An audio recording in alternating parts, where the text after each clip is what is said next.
आज का दौर, आज का समय बड़ा ही भयानक है।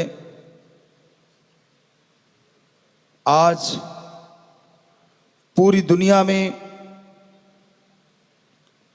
अशांति है।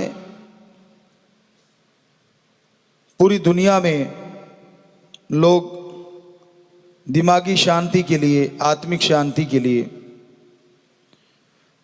दौड़े फिरते हैं कि हमें आत्मिक शांति मिले, चैन करार मिले। और हैरानीजनक बात है, जो चीज हम सब के अंदर है, आत्मिक शांति, उसको ढूंढने के लिए लोग अलग अलग जगहों पे जाते हैं। पहाड़ों में, उजाड़ों में, बियाबान, जंगलों में चेंजेस करते हैं वातावरण। लेकिन जब तक दिमाग के विचार चेंज नहीं होते, अंदर की सोच पॉजिटिव नहीं होती, तब तक कहीं भी जाओ आत्मिक शांति अंदर होते हुए भी नहीं मिलती। आत्मिक शांति को हासिल करने के लिए हमें बेहद जरूरी है अपने विचारों का शुद्धिकरण करना। और जब विचार शुद्ध हो जाते हैं, पवित्र हो जाते हैं, तो जो डीएनए है, वो जो सेल्स हैं, वो और मजबूत होंगे। तो उनके नीचे जो चीजें भी डीएनए की पनपती हैं, अब ढाल मजबूत है तो बॉडी पे असर नहीं होता। उसी तरह डीएनए की जो लेयर है, जो सेल कह लीजिए, तो वो जितनी पावरफुल होगी तो डीएनए उतना ही अच्छा होगा। उसकी मजबूती जरूरी है। आमतौर पे देखा हमने, हमारे आर्मी मैन, कमांडो आमतौर पे टीवी पे दिखते हैं, उनकी एक जैकेट पहनी होती है बुलेट प्रूफ। अगर वो मजबूत है तो नेचुरली बॉडी सेफ है। उसी तरह डीएनए के ऊपर जो सेल की लेयर है कह लीजिए, अगर वो मजबूत है तो नेचुरली अंदर सब कुछ सेफ रहेगा। उसकी मजबूती भी जरूरी है। और उसकी मजबूती डीएनए को अगर स्वस्थ रखती है तो डीएनए फिर हमारी फुल बॉडी में है। कोई नर्व के रूप में बन गया, कोई कुछ बन गया, कोई कुछ बन गया। ये भी आज तक साइंस को समझ नहीं आई कि सेम ऐसे कैसे हो गया।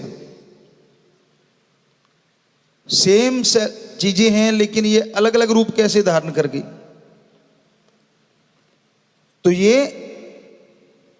गुरुमंत्र, मेथड ऑफ मेडिटेशन, ध्यान में जब जाया जाता है, अगर आपकी रुचि इन्हीं चीजों में है तो यकीन मानो आप इसी को लेके ध्यान में बैठ जाओ तो जरूर आपके अंदर नए नए स्रोत खुलेंगे, जिससे आप इसमें तरक्की करेंगे और समाज का भला कर सकते हैं।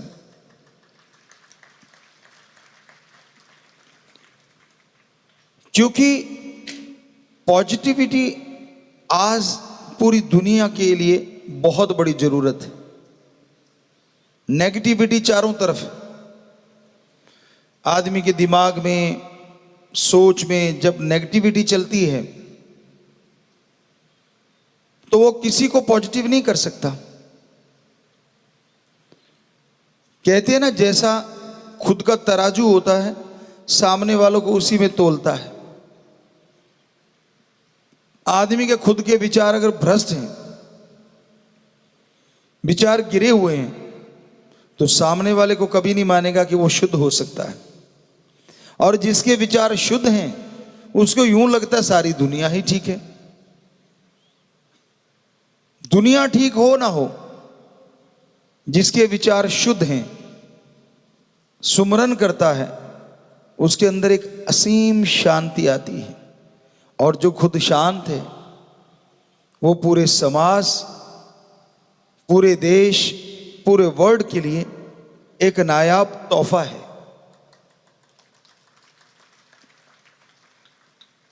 आप अच्छे लोगों की सोहबत करेंगे, ऐसे लोगों की सोहबत करेंगे तो पॉजिटिव रेज आपकी तरफ आएंगी,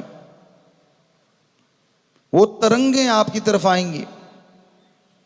आपकी शुद्ध भावना है, किसी संत पीर फकीर के पास जाओ, यकीन मानो आपको फील होगा, महसूस होगा कि आप एक ऐसे दायरे में जा रहे हैं, यहां पॉजिटिविटी है, यहां एनर्जी है, यहां शक्ति है, और वो शक्ति ही बताती है कि हां ये संत, ये फकीर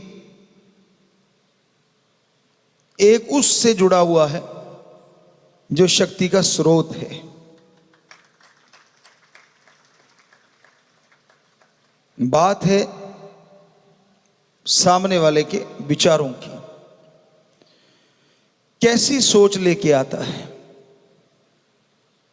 ओपन माइंड से आइए, खुले दिमाग से।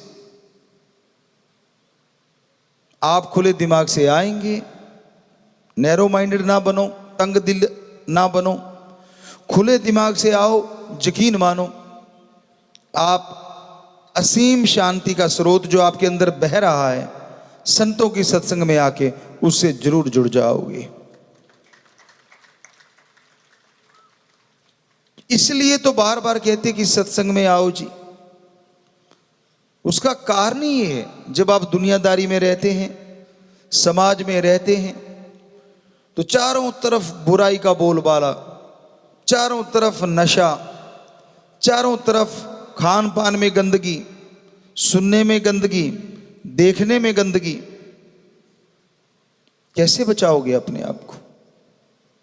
तो सत्संग में आओ, एक ऐसी लेयर, या दूसरे शब्दों में वही जो अभी बताया कि हमारे जवान जब कहीं ऐसा आतंकवादियों से, या देखा है खबरों में, मुकाबला होता है तो वो जैकेट पहने होते हैं, बुलेट प्रूफ जरूरी होता है।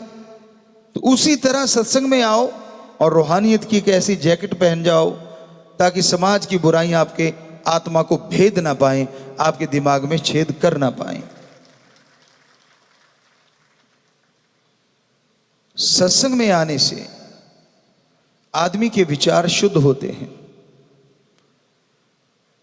खुले दिल से सुनो, अपने विचार छोड़ दो। आप किन विचारों के स्वामी हैं वो तो संतों को पता चल ही जाता है। अहंकार त्याग के बैठो, कहीं भी जाओ, या संत महापुरुषों की, हमारे सभी धर्मों के महापुरुषों की पवित्र वाणी चल रही हो, या कोई संत बात कह रहे हो, ध्यान से सुनिए। आपको पता चल जाएगा कि कितनी एनर्जी होती है वहां, पॉजिटिव एनर्जी, कितना आनंद आता है। पर यह संभव तभी है ना जब आप सत्संग में आओगे और बैठोगे और ध्यान से सुनोगे। आपस में बातें ना करो। ये श्वास अनमोल बन रहे हैं आपके, फील करो उसको, महसूस करो। श्वास तो हम सारा समय ही लेते रहते हैं, इसके बिना तो गाड़ी चलती नहीं। लेकिन जब सत्संग में बैठते हो, वो श्वास महक जाते हैं, वो श्वास परमपिता परमात्मा के चरण कमलों में जाके टकराते हैं, और जब वापिस आते हैं तो आपकी आत्मा को शक्ति देते हैं। ये महसूस करने की बात है। जब आप एकाग्रचित होकर बैठोगे, जब आप बाकी के विचारों को छोड़ के बैठोगे, तभी तो कनेक्शन जुड़ेगा। अब वो प्लग में शू डालते हो, तारें डालते हो, आप जरा सी दूर रह जाए तो काम नहीं करती। अच्छे से लग जाए, प्लग इन हो जाए तो लाइट जलती है, इंस्ट्रूमेंट ये जितने भी बच्चे बजा रहे हैं ये चलते हैं। अगर लूज हो जाए तो कनेक्शन कट जाता है। उसी तरह जब सत्संग में बैठो, ओम परमपिता परमात्मा उस दाता के चरणों में ख्याल जमा के बैठो। आंखें खुली है तो क्या हो गया, ध्यान तो वहां लगाइए, सिक्स सेंस को कंट्रोल करके उसी में लगाइए, यानी एकाग्र चित्त होके सुनिए। तो यकीन मानो जब सत्संग से उठोगे अपने आप को फूलों की तरह हल्का महसूस करोगे। गम दुख चिंताएं हो सकता है सत्संग में ही छूट जाएं। और ये कोई छोटी बात नहीं होती। यहां जो बुजुर्ग बैठे उनसे पूछो, जिंदगी का तजुर्बा है जिनको ज्यादा, इसलिए कह रहे हैं। कितने मरहले कितने पल आए होंगे उनकी जिंदगी में, उनकी लाइफ में, जिसमें वो पता नहीं कितने बार मरे होंगे, कितने बार जिए होंगे, कितना स्ट्रगल किया है होगा। उनको मालूम है गम दुख दर्द चिंता टेंशन क्या होती है। या वो बच्चे जो ड्रग से जुड़ गए, नशे से जुड़ गए, हर सवेर उनके लिए एक दर्दनाक होती है। खास करके जो गरीब घर से हैं,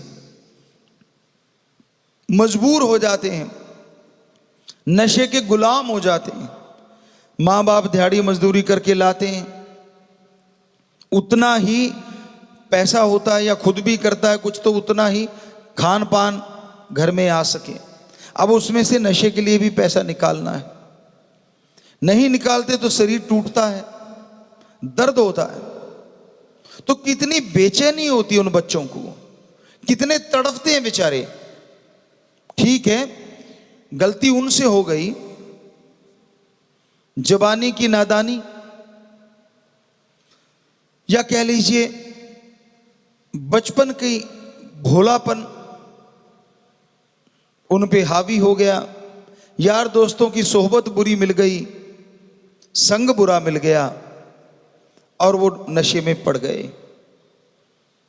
पर ये तो कोई उनसे पूछे कितना दर्द होता है उनके, क्योंकि मेंटलिटी बन गई है ऐसी कि ये नहीं लूंगा तो दर्द होगा, ये नहीं लूंगा तो शरीर टूटेगा, नशा नहीं करूंगा तो मैं मर भी सकता हूं। तो दिमाग ऐसी चीज है जो आप सोचते हैं ना उसे क्रिएट कर देता है। एक बात पहले भी आपको बताई थी कि कहीं पे कोई रिसर्च किया गया कि कई देशों में ऐसा है वहां इच्छा मृत्यु मिल जाती है। मान लीजिए कोई भयानक बीमारी हो गई तो वो कोर्ट में कानूनन जाते हैं और वो इच्छा मृत्यु उनके लिए कह दी जाती है, या कानून पास हो जाता है कि ठीक है भाई तू इच्छा मृत्यु का हकदार है। कोई ऐसी भयानक बीमारी होगी, रोज तड़फ रहा है, तो वो चाहता है कि मैं अपनी मर्जी से मरना चाहता हूं, तो उसको परमिशन मिल जाती है। तो ऐसे किसी इंसान को कहते हैं परमिशन मिल गई। तो डॉक्टरों ने कहा तू मरने जा रहा है, साइंटिस्ट कहने लगे तू तो मरने जा रहा है, तो हम एक प्रयोग करना चाहते हैं। कहने लगे क्या? कहते ये कोबरा है, एक सांप दिखाया, बजाय इंजेक्शन लेने के क्यों ना इससे आपको डसवा दें, आप मरोगे भी और हम रिसर्च कर लेंगे, हमें पूरा पता चलेगा कि इसका जहर कैसे कैसे असर करता है और समाज के लिए आप जाते जाते कुछ भला कर जाओगे। तो वो मान गया। कहते तेरी आंखों पे पट्टी बांध देते हैं क्योंकि सांप को काटता देख के तू और ज्यादा डरेगा। कहने लगा ठीक है कोई बात नहीं, बांध दो। कहते उसकी आंखों पे पट्टी बांध दी। वो जो जहर का इंजेक्शन या जैसे भी मौत देते थे उसकी बजाय कहते सांप से कटवाएंगे। तो उन्होंने क्या किया, एक निडल ली, इंजेक्शन जो लगता है सुई, वो निडल ली और उसके कहीं पे 2 बार ऐसे मारी। कुछ ही देर में उसकी मौत हो गई। सिंपल निडल जिसमें कुछ नहीं था, ना जहर ना कुछ और।